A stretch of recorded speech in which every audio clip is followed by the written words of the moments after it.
রাহমাতুল্লাহি ওয়া বারাকাতুহু। আমি একটা কথা বলতে চাই, আমি একটা ভাষণ দিতে চাই।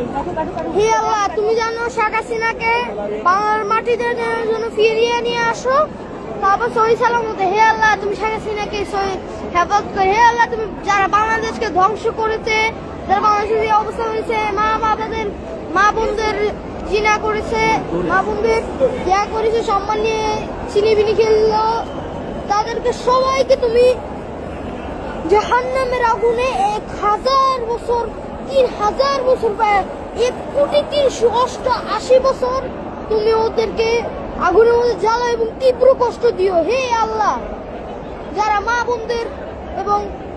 বোনদের সম্মান নিয়ে ছিনিমিনি খেলেছেন, যারা যেমন এবং যারা নিরীহ মানুষকে জবাই করেছে, যারা নিরীহ মানুষকে করেছে, অপহরণ করেছে, হে আল্লাহ, যারা চাঁদাবাজি করে তাদের সবাইকে, হে আল্লাহ, তুমি সবাইকে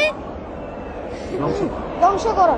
হে আল্লাহ, তুমি তাদের সবাইকে তীব্র আগুনে তাদের আত্মাকে কষ্ট তিলে কষ্ট দিতে তাদের যখন সীমা যদি ক্রস হয়ে যায়, তাও কষ্ট দিতে যেন তাদেরকে মারা হয়। হে আল্লাহ, আমিন সুম্মা আমিন।